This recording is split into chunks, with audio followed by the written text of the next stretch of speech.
Sebelum kita membahas tentang perintah dasar sistem operasi Linux, ada baiknya kita mengenal tentang Linux itu sendiri.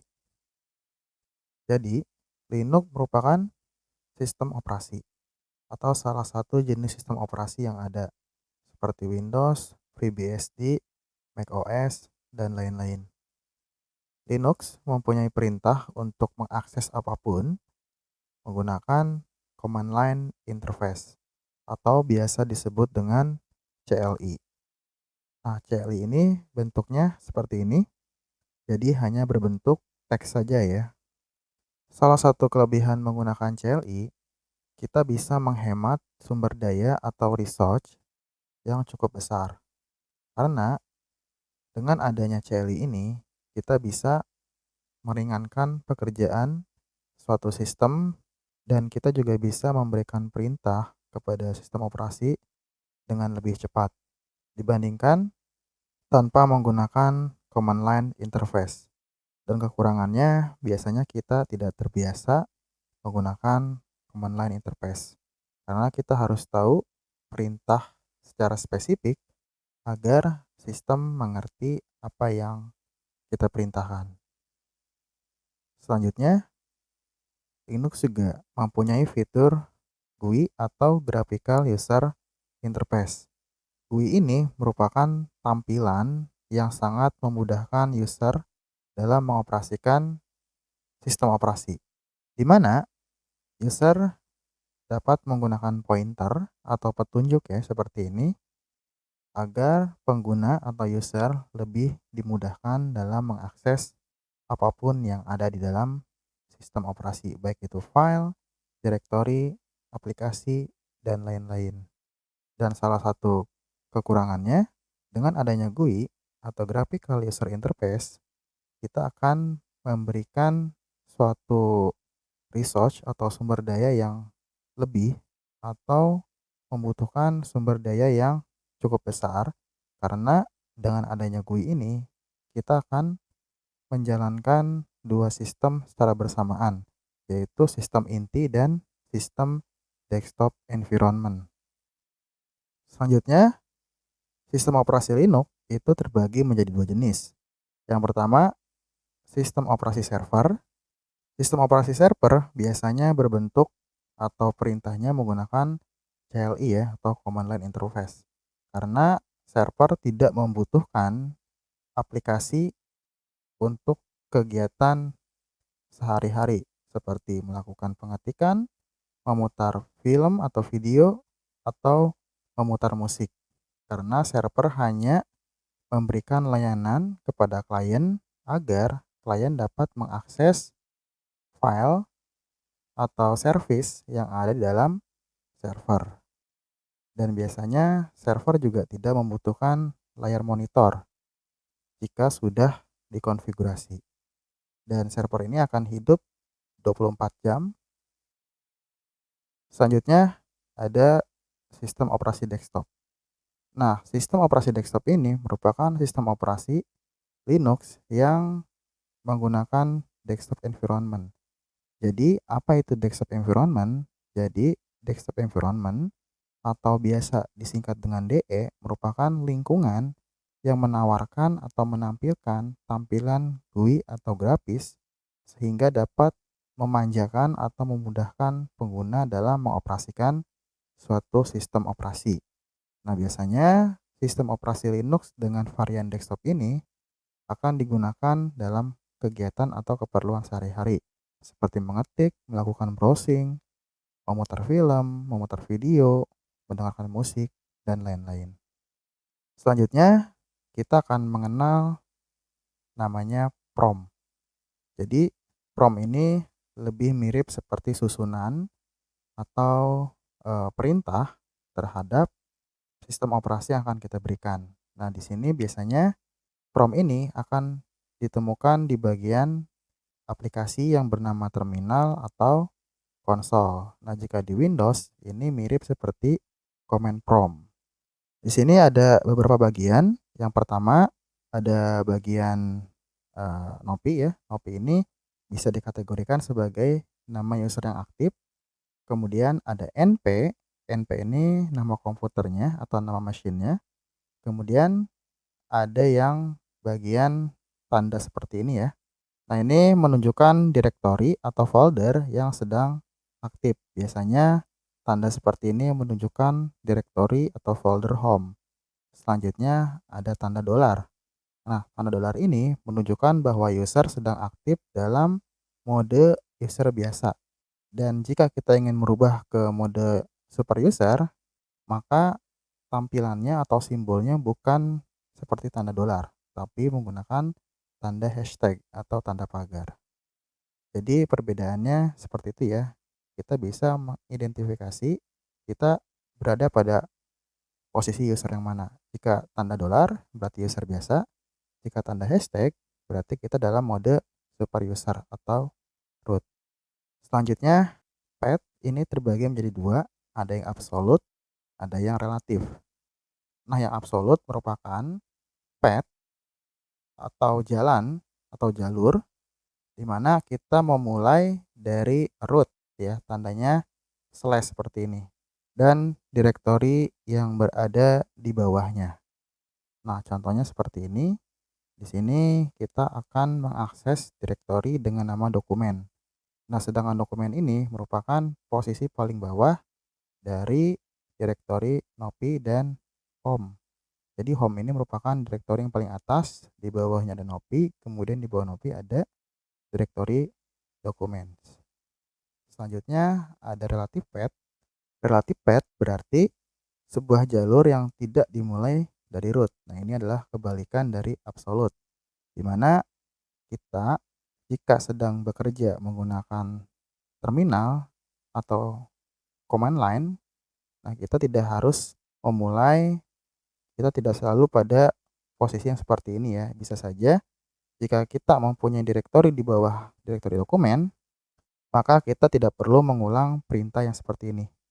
Kita cukup mengetikkan perintah cd, kemudian nama folder yang berada sejajar dengan dokumen maupun folder atau direktori di bawah dokumen.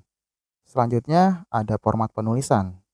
Nah, di sini format penulisan di dalam Linux biasanya untuk mode user biasa ditandai dengan tanda dolar, ini artinya prompt. Kemudian ls ini adalah perintah yang akan kita berikan kepada komputer. Kemudian jika kita ingin menambahkan option, maka kita tinggal menambahkan dash atau strip, kemudian dash-nya apa gitu. Nah, di sini untuk A berarti melihat semua file atau direktori di dalam direktori. Kemudian ada path.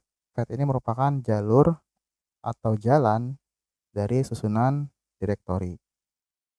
Baik, selanjutnya kita akan berkenalan dengan perintah Linux yang paling mendasar, yaitu man. Man adalah salah satu perintah yang bisa memberikan informasi secara manual mengenai perintah dasar yang ingin diketahui. Baik, sekarang kita akan mencoba perintah dasar Linux dengan distro atau distribusi Linux Mint. Nah, pertama teman-teman harus menggunakan terminal atau konsol. Biasanya di bagian start menu kita ketikkan saja terminal. Nah, seperti ini.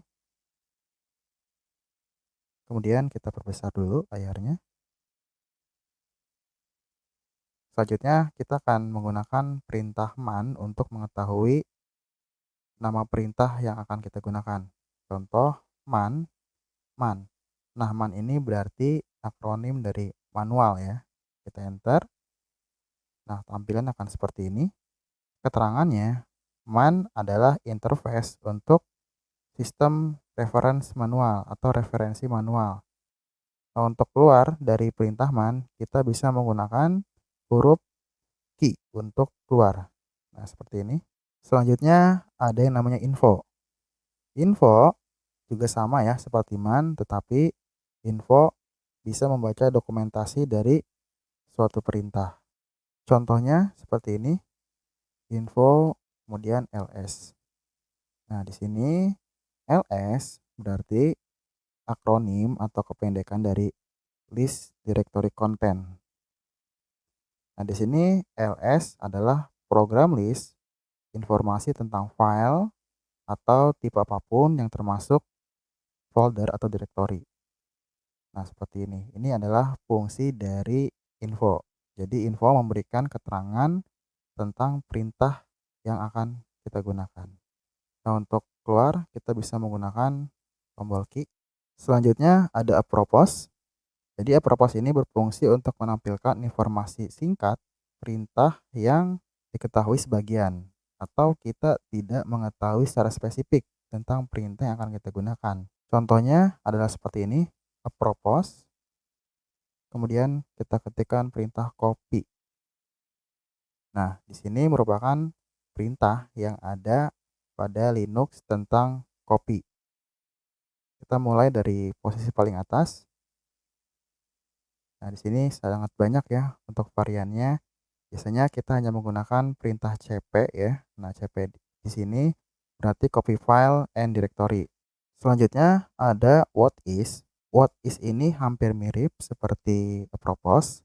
Hanya saja what is ini informasinya tidak selengkap seperti apropos.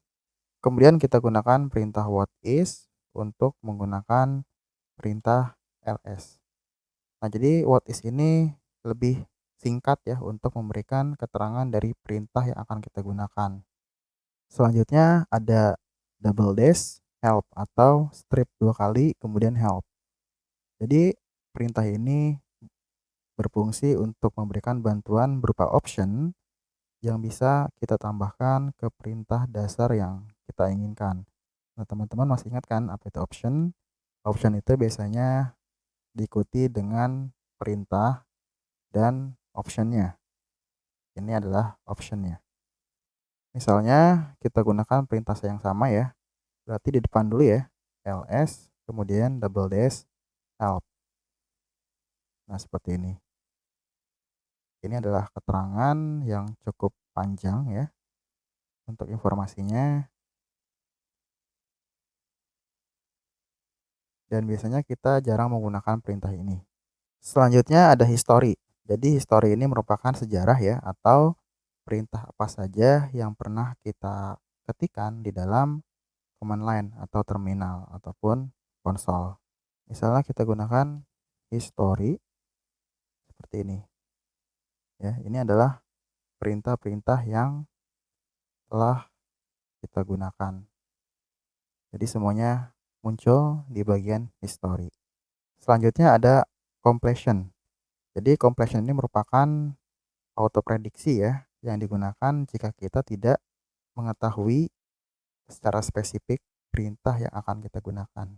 Contohnya kita bisa menggunakan cl kemudian tab. Nah, ini artinya clear, atau kalau mau menggunakan perintah yang agak panjang misalnya cd/home ya. Kemudian nama usernya no kemudian tab. Nah, akan dibuatkan secara otomatis nama usernya. Kemudian setelah kita ingin ke dokumen do kemudian tab. Nah, jika muncul tambahkan lagi satu lagi karakternya, misalnya tambahkan c doc. Nah, seperti ini. Kemudian kita enter. Nah, dengan adanya completion ini kita sangat dimudahkan dalam mengetikkan suatu perintah. Baik, yang terakhir adalah informasi kesalahan yang akan kita temui pada perintah Linux. Yang pertama adalah command not found. Nah, command not found ini artinya perintah tidak tersedia atau tidak diketahui oleh sistem operasi. Selanjutnya, yang kedua ada invalid option. Artinya optionnya tidak valid atau tidak sesuai dengan standar perintah Linux. Kemudian ada yang namanya no such file or directory. Informasi kesalahan ini merupakan informasi tentang tidak ditemukannya suatu file ataupun direktori pada sistem operasi kita. Selanjutnya ada missing operand. Artinya informasi kesalahan ini merupakan perintah yang tidak lengkap atau kita tidak melengkapi perintah yang akan kita gunakan. Dan biasanya 4 perintah ini yang sering kita temui dalam memberikan suatu perintah Linux. Baik, sekarang kita coba. Baik, sekarang kita clear dulu. Kemudian kita beralih ke directory home dengan mengetikkan cd titik 2 kali, enter. Kemudian di sini kita akan mencoba untuk perintah command not found.